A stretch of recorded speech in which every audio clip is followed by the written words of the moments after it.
31ની રાત્રે છાંટો પાણી કરનાર પર આવશે પોલીસની તવાઈ આવશે, તેમ સુરત પોલીસ કમિશનરે કહ્યું હતું. સુરતમાં 200 બ્રેથ એનાલાઇઝર સાથે નશાબાજોને પકડવા પોલીસનું આયોજન કર્યું છે. સુરતમાં નવા વર્ષ 2024ને આવકારવા અનેક આયોજનો થયા છે, ત્યારે 31ની રાત્રે લોકો છાંટો પાણી કરીને નશામાં ધૂત થાય તો તેમના વિરુદ્ધ કાર્યવાહી કરવાનો પોલીસ કમિશનર દ્વારા હુંકાર વ્યક્ત કરવામાં આવ્યો છે. પોલીસ કમિશનર અજય કુમાર તોમરે પત્રકાર પરિષદ યોજી હતી, જેમાં જણાવ્યું કે આગામી 31મી ડિસેમ્બરને લઈને પોલીસ દ્વારા નશાબાજો પર નકેલ કસવા માટે 200 બ્રેથ એનાલાઇઝર દ્વારા નશાબાજોને પકડવા માટે આયોજન કરવામાં આવ્યું છે. સાથે જ અમુક રસ્તાઓ પર ઉજવણી થનાર હોવાથી રસ્તાઓ પણ ડાયવર્ટ કરવામાં આવ્યા છે.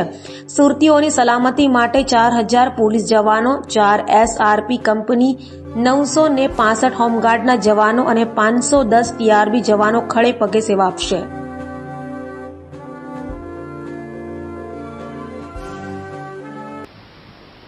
સમસ્ત વિશ્વની જેમ હવે 2 દિવસ પછી નવા વર્ષના સ્વાગતની ઉજવણી સુરતમાં પણ નાગરિકો કરશે. દર વર્ષની જેમ એક પરંપરા છે, મોટી સંખ્યામાં લોકો જાહેર સ્થળો ઉપર આવે છે, વાનો લઈને પણ નીકળે છે, પરિવાર સાથે પણ નીકળે છે અને આ ગીર્દી, આ ઉજવણીના માહોલના ગેરલાભ કેટલાક તત્વો લેતા હોય છે. આ વર્ષે પોલીસ દ્વારા સવિશેષ અનેક વ્યવસ્થાઓ એવી ગોઠવવામાં આવી છે જેથી લોકો ઉજવણી તો કરે પરંતુ કાયદાની મર્યાદામાં રહીને કરે, બીજાના માટે અગવડ ઊભી ના કરે એવી રીતે કરે. સાથે સાથે પોલીસ દ્વારા જે વ્યવસ્થાઓ ગોઠવવામાં આવી છે નાગરિકોની સુખાકારી માટે, એની પાલના પણ કરે, આના મુજબ વર્તન કરે. ખાસ કરીને ઉજવણી કરવામાં યુવાન પેઢીમાંથી ઘણા બધા લોકો ડ્રગ્સ અને દારૂનો સેવન કરવામાં ઉજવણી છે એવું માનતા હોય છે. નો ડ્રગ્સ ઇન સુરત સિટીના જે અભિયાન સુરત સિટીમાં છેલ્લા 3 વર્ષથી ચાલી રહ્યું છે, એની કડક અમલવારી ચાલુ છે અને ખાસ કરીને 31મી ડિસેમ્બર એટલે આજથી દરરોજ ખાસ ચકાસણી આ બાબતે હાથ ધરવામાં આવશે.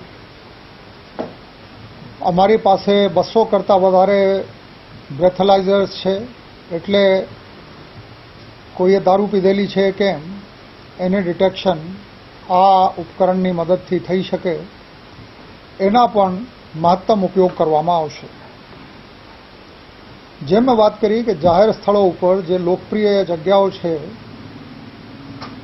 ગમતી જગ્યાઓ છે, ત્યાં લોકો મોટી સંખ્યામાં ભેગા થતા હોય છે, તો ક્રાઉડ કંટ્રોલ માટે જનમેદની અવ્યવસ્થિત રીતે એકબીજાને નડે નહીં અને ટ્રાફિકની વ્યવસ્થા સુચારુ રહે એટલા માટે જાહેરનામા પણ બહાર પાડવામાં આવ્યા છે. કેટલીક જગ્યાએ ટ્રાફિક ડાયવર્ઝન પણ રાખવામાં આવશે અને આના માટે અગમચેતીના ભાગરૂપે પોલીસ દ્વારા વ્યવસ્થા કરવામાં આવી છે, જેથી લોકોને પહેલાંથી ખબર પડી જાય કે કઈ કઈ જગ્યાએથી ટ્રાફિક ડાયવર્ઝન રાખવામાં આવ્યા છે. આ તમામ તૈયારીઓના ભાગરૂપે પોલીસ દ્વારા ગઈકાલે કેટલાક વિસ્તારોમાં કોમ્બિંગ કરવામાં આવી હતી, જેમાં સિનિયર અધિકારીઓ પણ હતા અને ખૂબ પ્રભાવી કામગીરી આ કોમ્બિંગ, વાહન ચેકિંગ અને બીજી ચેકિંગ મારફતે કરવામાં આવી છે.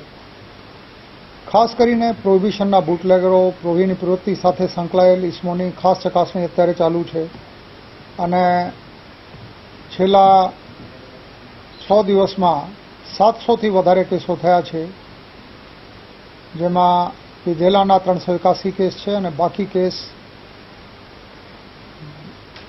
દેશી દારૂ અને વિદેશી દારૂના છે. આમાં આ કેસોમાં છેલ્લા 6 દિવસમાં લગભગ 81 લાખ રૂપિયાના મુદ્દામાલ પોલીસ દ્વારા કબજે કરવામાં આવે છે, જેમાં દારૂની કિંમત 36 લાખથી વધારે થાય છે. જે ભયજનક રીતે ડીકી ખોલીને, ડીકીમાં બેસાડીને કે 4 વ્હીલરની બોનેટ ઉપર બેસીને લોકો ફરતા હોય છે. હવે આ ઉજવણી કરવાની કોઈ રીત નથી.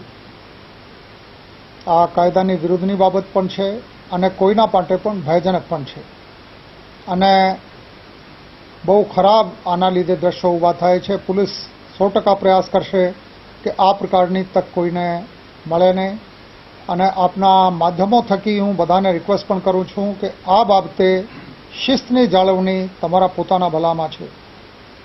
આ તમામ મુદ્દાઓ બાબતે હું ટૂંકમાં કહું કે ઉજવણી કરો, પરંતુ કાયદાઓમાં રહેશો તો ફાયદામાં રહેશો.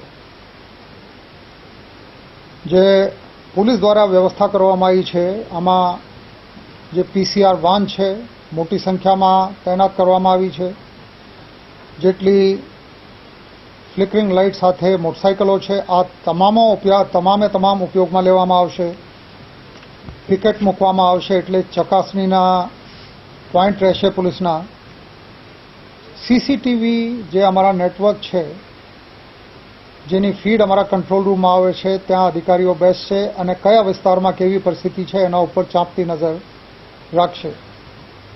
પરિસ્થિતિ પ્રમાણે જુદા જુદા વિસ્તારમાં ડ્રોનના પણ ઉપયોગ કરવામાં આવશે જેથી ગીર્દીના કોઈ ગેરલાભ ના લઈ જાય, કોઈ અસામાજિક વર્તન ના કરે.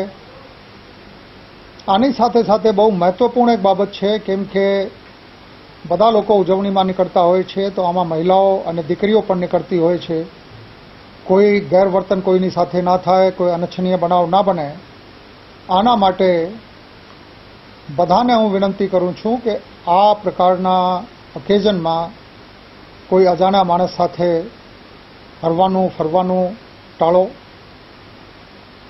જ્યાં સુધી શક્ય હોય તમારા ખાસ પરિવારના લોકોની સાથે રહો. અજાણ્યા માણસની સાથે કોઈ અવાવરૂ જગ્યા ઉપર જવાનું કે હોટલમાં જવાનું અચૂક ટાળવું જોઈએ. જે ડ્રંકન ડ્રાઇવિંગ છે એની બાબતે અમારા અભિયાન પૂરજોરથી ચાલુ છે. દરરોજ સરેરાશ 40થી 50 ઇસમો વિરુદ્ધમાં ડ્રંકન ડ્રાઇવિંગના કેસો કરવામાં આવી રહ્યા છે. મહિલાઓની સલામતીની જે મેં વાત કરી આના માટે અમારી શી ટીમ અને તમામ પોલીસના અધિકારીઓ અને કર્મચારીઓ ખાસ કાળજી રાખવાના છે. જે કુલ